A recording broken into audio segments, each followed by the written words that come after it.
ಸರ್ಕಾರ ಗದಾಪ್ರಹಾರ ಮಾಡ್ತಾ ಇದೆ ಅಂತ ಮಲಯಾಳವನ್ನು ಕಡ್ಡಾಯಗೊಳಿಸಿದೆ. ಈಚೆ ನಮ್ಮ ಕೂಗಿಲು ವಿಚಾರದಲ್ಲಿ ಟ್ವೀಟ್ ಮಾಡಿದ್ದಾರೆ ಅವರು. ನಮ್ಮ ಸಿಎಂ ಟ್ವೀಟ್ ಮಾಡಿದ್ದಾರೆ. ನೋಡಿ, ಸಾಕಾ ಹೇಗೆ?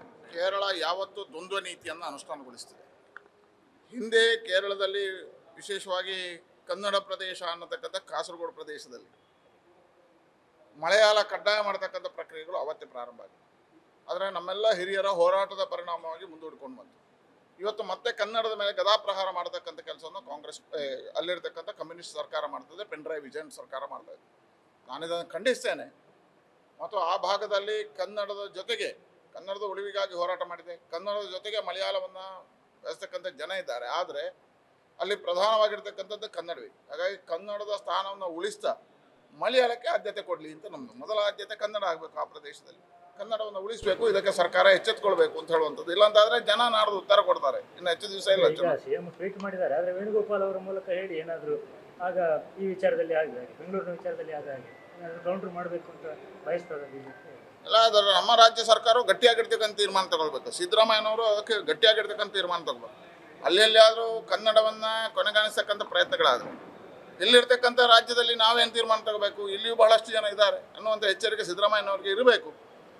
ಮತ್ತು ಇವತ್ತು ಬೆಂಗಳೂರಲ್ಲಿ ನಡೆದಿರ್ತಕ್ಕಂಥ ಘಟನೆಗೆ ಕೇರಳ ಮಾಡಿಕೊಂಡಿರ್ತಕ್ಕಂಥ ವರ್ತನೆ, ನಮ್ಮ ರಾಜ್ಯದಲ್ಲಿ ಅವ್ರ ಸಂಖ್ಯೆ ಇರತಕ್ಕಂಥ ಪ್ರದೇಶಗಳಲ್ಲಿ ಅವ್ರು ಮಾಡ್ತಕ್ಕಂಥ ವರ್ತನೆ, ಇದೆಲ್ಲವನ್ನು ನಮ್ಮ ಸರ್ಕಾರದ ಗಮನದ ಸರ್ಕಾರ ಕೂಡಲೇ ಎಚ್ಚೆತ್ತುಕೊಂಡು ಕೇರಳ ಸರ್ಕಾರಕ್ಕೆ ಎಚ್ಚರಿಕೆಯನ್ನು ಕೊಡಬೇಕು. ಮುರಳಿ ಅವರ ವಿಚಾರದಲ್ಲಿ ನೋಡಿ, ಇವತ್ತು ಮಾನಸಿಕತೆ, ಸಾಮಾಜಿಕ ಜಾಲತಾಣಗಳ ಮಧ್ಯೆ ಜನರ ಮಾನಸಿಕತೆ ಗೊತ್ತಾಗುತ್ತೆ. ಒಬ್ಬಳು ಸಾಮಾಜಿಕ ಕಾರ್ಯಕರ್ತೆಯಾಗಿ ಒಂದು ಬಹಳ ದಲಿತ ಸಮುದಾಯದಿಂದ ಬಂದಿರತಕ್ಕಂಥ ಮಹಿಳೆ, ಸಮಾಜದಲ್ಲಿ ಅವ್ರದ್ದೇ ಆಗಿರ್ತಕ್ಕಂಥ ಗೌರವದ ಸ್ಥಾನವನ್ನು ಪಡೆದವರು. ಇವತ್ತು ಶಾಸಕಿ ಆಗೋದು ಬಹಳ ಸುಲಭದ ಕೆಲಸ ಅಲ್ಲ. ಜನರ ಮೇಲೆ ಜನರ ಒಲವಿನಿಂದ ಅವರು ಶಾಸಕಿ ಆಗಿರ್ತಕ್ಕಂಥ, ಪಾರ್ಟಿ ಸೀಟ್ ಕೊಟ್ಟಿರ್ಬೋದು, ಮತ ಹಾಕುವಂಥ ಸಾಮಾನ್ಯ ಜನ ಅಂತ ಇದರ ಮುಖಾಂತರವಾಗಿ ಜನರ ಸಮಸ್ಯೆಗಳಿಗೆ ಸ್ಪಂದನೆ ಮಾಡತಕ್ಕಂಥ ಒಬ್ಬ ಅತ್ಯುತ್ತಮವಾಗಿರ್ತಕ್ಕಂಥ ಶಾಸಕಿ ಆಗಿರ್ತಕ್ಕಂಥ ಭಾಗೀರಥಿ ಅವರ ಬಗ್ಗೆ ಬಹಳ ಕೆಟ್ಟದಾಗಿ ಇವತ್ತು ಸಾಮಾಜಿಕ ಜಾಲತಾಣದಲ್ಲಿ ಹಾಕಿರ್ತಕ್ಕಂಥ ನಾನು ಖಂಡಿಸ್ತೇನೆ. ಮತ್ತು ಇದಕ್ಕೆ ಕಠೋರವಾಗಿರ್ತಕ್ಕಂಥ ಕಾನೂನು ಕ್ರಮಗಳನ್ನು ಕೈಗೊಳ್ಳಬೇಕು. ಈಗಾಗಲೇ ನಾವು ಕಂಪ್ಲೇಂಟ್ಗಳನ್ನು ಕೊಡ್ತಕ್ಕಂಥದ್ದು FIR ಎಲ್ಲ ಆಗಿದೆ. ಸರ್ಕಾರ ಎಚ್ಚೆತ್ತು. ನೋಡಿ, ಈ ರಾಜ್ಯದಲ್ಲಿ ಸಿದ್ದರಾಮಯ್ಯನವರ ವಿರುದ್ಧ ಬರೆದಾಗ ರಾತ್ರಿ ಪತ್ರಕರ್ತರನ್ನು ಮನೆಯಿಂದ ಹಿಡ್ಕೊಂಡು ಹೋಗ್ತಿದ್ದೆ.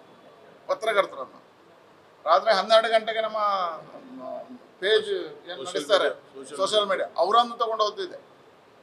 ಅವರನ್ನೆಲ್ಲ ಬಂಧನದಲ್ಲಿ 6 ದಿನ 10 ದಿನ ಜೈಲಿಗೆ ಹಾಕಿದ್ದಿದೆ. ಆದರೆ ಸಿದ್ದರಾಮಯ್ಯರಿಗೊಂದು ಕಾನೂನು, ಶಾಸಕರಿಗೊಂದು ಕಾನೂನು, ಇಲ್ಲಿರ್ತಕ್ಕಂಥ ವ್ಯಕ್ತಿಗಳಿಗೊಂದು ಕಾನೂನು. ಸಿದ್ದರಾಮಯ್ಯರ ವಿರುದ್ಧ ಬರೆದಾಗ ಏನು ಕಾನೂನು ತಗೊಂಡಿದ್ದಾರೋ ಅದೇ ಕ್ರಮವನ್ನು ತಗೋಬೇಕು. ಯಾಕಂದರೆ ಅವರು ಒಬ್ಬಳು ದಲಿತ ಮಹಿಳೆ, ಅವರ ಮೇಲೆ ಜಾತಿ ನಿಂದನೆ ಆಗಿದೆ ಆ ಹೆಸರಿನಲ್ಲಿ. ಹಾಗೆ ತಕ್ಷಣ ಇದಕ್ಕೆ ಸರ್ಕಾರ ಎಚ್ಚೆತ್ತುಕೊಂಡು ಕಠೋರವಾಗಿರ್ತಕ್ಕಂಥ ಕ್ರಮದ ಮುಖಾಂತರ ಅವರನ್ನು ಬಂಧಿಸಬೇಕು.